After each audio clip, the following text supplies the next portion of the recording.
전문 강사들의 영상 플랫폼 온토리TV 민수경입니다. 안녕하세요. 네, 안녕하세요. 조선호입니다. 반갑습니다. 반갑습니다.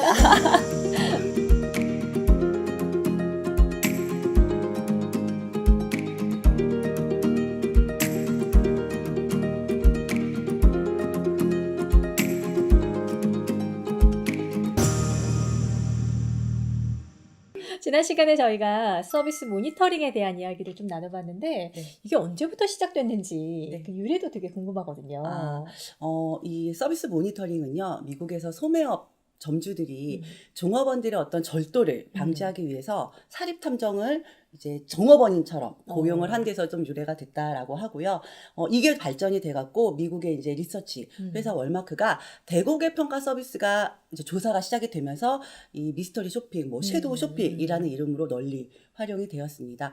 우리나라 같은 경우는 1990년대 이후에 뭐 고객 만족 경영 기법이 도입이 되면서 이 서비스 모니터링이 좀 더 많이 활성화가 되고, 지금 같은 경우에는 예를 들어 공공기관의 민원인 행정 서비스부터 시작해서 뭐 보험사, 소셜 커머스, 백화점, 음식점, 우리나라의 뭐 거의 모든 산업군들이 이런 조사를 받고 또 개선을 하는 것만큼 굉장히 널리 활용이 되고 있습니다. 보통 우리 아시겠지만 KSCQI, 뭐 KSQI라고 해서 한국능률협회나 또 한국표준협회에서도 우리나라의 뭐 금융이면 금융, 자동차면 자동차, 이렇게 우수 산업군별로 또 매년 조사도 하고 있고, 그 조사 결과를 또 발표하고, 또 기업들도 이런 조사를 받고 있습니다. 네. 네. 그래서 그런가요? 이게 서비스의 퀄리티가 네. 정말 해가 갈수록 달라지는 것 같아요. 네, 점점 높아지고 있죠. 네. 네. 어쨌든 이제 그 서비스를 제공하는 입장에서 좀 부담스러울 수도 있겠지만, 네. 기업 입장에서는 네. 고객 관리가 이렇게 필수적으로 네. 이루어져야 되는 부분이기 때문에. 네. 자, 그렇다면 서비스 모니터링의 방법들이 좀 궁금하거든요. 네.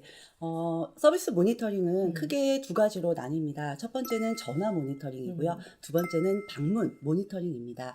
전화 모니터링 같은 경우에는 우리가 요즘 하도 이슈화가 많이 됐던 뭐 네. 4차 산업혁명에는 없어질 직업들이 많다, 모든 게 뭐 AI가 대체를 할 거다라고 이야기를 하지만, 사실상 이 전화로 접점해 있는 것들은 예를 들어서 어떤 어플이나 어떤 내가 사용하고 있는 기계들이 안 됐을 경우에는 고객들은 대부분 어떻게 해요? 고객센터로 전화를 문의를 한다라는 거죠. 그게 가장 빠르니까. 그렇죠. 그렇기 때문에 이 전화의 접점은 고객과 기업과 상품과 서비스가 다 있는 한 절대 없어지지 않고, 오히려 그 중요성은 오히려 점점 더 증가하고 있다라고 보시면 될 것 같고요.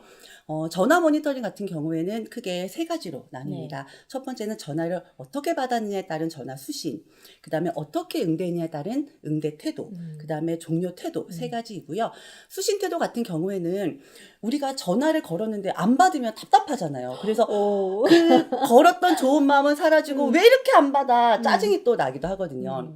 그렇기 때문에 전화를 얼마큼 빨리 받았느냐도 굉장히 중요하겠고, 그 다음에 인사 여부도 또 필요합니다. 단순히 뭐 예를 들어서 뭐 온토리TV 조선호입니다라고 인사를 해라 해서 하는 게 아니고, 우리가 이렇게 인사를 하는 이유는 고객들이 물론 필요한 해당 기관에 전화는 하지만 정확하게 내가 전화를 했고 저는 고객님을 담당할 상담사입니다라는 신뢰감을 주기 위해서 또 맞이 인사를 하는 거거든요.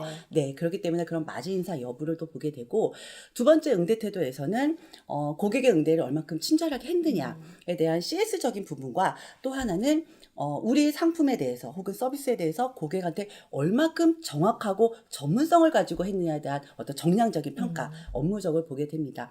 마지막으로 이 모든 과정이 끝난 다음에 이제 고객을 배웅을 해야 되잖아요. 네네. 그래서 인사 잘 했는지, 또 처리 결과는 잘 마무리되었는지, 마지막으로 내 담당이 아닐 경우에는 또 담당 부서로 이관을 할 때가 있어요. 그럴 때 그냥 무조건 전화를 돌려주는 게 아니라 뭐 연결 용어를 잘 사용해서 만약에 전화가 끊겼을 경우에 뭐 몇 번으로 다시 하게끔 안내를 하는 정도로 평가를 하게 됩니다. 네. 이제 전화 모니터링 말고 종종 이제 모니터하러 나가시는 걸로 알고 있는데, 현장 최근에 가시는 걸로 알고 있는데, 네, 다녀왔죠. 네, 매장에 직접 가셔서 그 응대를 체크하는 경우들도 꽤 있으시죠? 네, 맞습니다. 네. 매장 모니터링 같은 경우에는 아까 말씀드렸던 이 하드웨어, 소프트웨어, 그다음에 휴먼웨어, 이 세 가지가 정말 유기적으로 엉켜 있는 곳이다라고 볼 수 있겠는데요.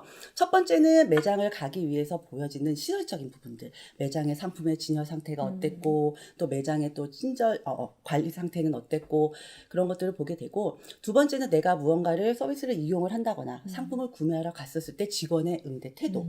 그리고 여기는 이제 또 보여지는 게 있기 때문에 유니폼을 입는다라고 하면 유니폼의 청결한 상태, 뭐 헤어, 뭐 신발 이런 것들도 또 체크를 하게 됩니다. 네. 그리고 이제 내가 구입을 할 때는 또 구매 절차가 또 굉장히 중요하겠죠.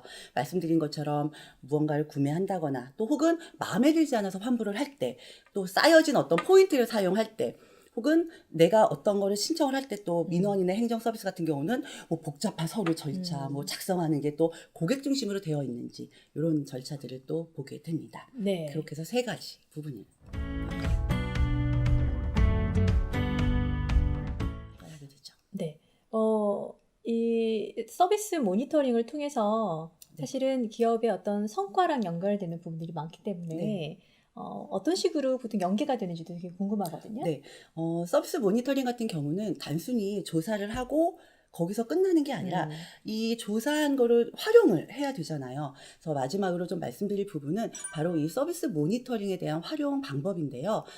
첫 번째는 교육과 연계를 하다 보면은 굉장히 효율성이 높은 교육으로 연계를 할 수가 있습니다. 단순히 우리가 CS 교육을 할 때 뭐 고객한테 친절하세요, 인사 잘하세요라고 해서 끝나는 게 아니라 현장에 있는 어떤 이슈화되었던 것들을 가지고 교육에 임하다 보니까 교육을 받는 직원의 입장에서는 그게 내 이야기거든요. 내가 실제로 겪었던 사례이기 때문에 그거에 대해서 함께 이야기를 하고 토론을 하고, 뭐 예를 들면 불만 고객 응대를 해야 되는데 실제로 모니터링을 할 때 그 부분을 못했다라고 하면은 그 사례를 가지고 함께 교육생들과 함께 뭐 직원이 되어보자, 이런 상황에는 고객이 되어보자라고 해서 롤플레잉을 한다든지, 아니면 그런 사례를 가지고 또 토의를 함께 해서 해결 방안을 모색을 하다 보니 교육생들도 참여를 또 하게 되고, 또 마찬가지로 이거를 가지고 교육에서 끝나는 게 아니라 현장에 반영이 되다 보니까 그야말로 학습 전이가 일어나는 높은 교육 효과를 가져올 수가 있겠습니다. 네. 어쨌든 그 모니터링을 기반으로 해서 네. 교육으로 이어지는 거기 때문에 네. 실제 우리가 겪고 있는 어려움, 네. 우리가 미처 생각하지 못했던 놓쳤던 부분들이 다 오픈이 되는 거잖아요. 네, 그렇죠? 맞습니다.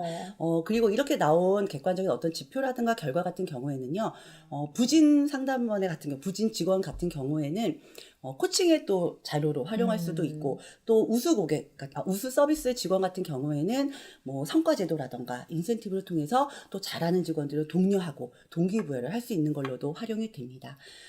마지막으로는 또 사실 판매 접점 혹은 서비스 접점에 있는 직원만 잘한다고 되는 건 결코 아니거든요.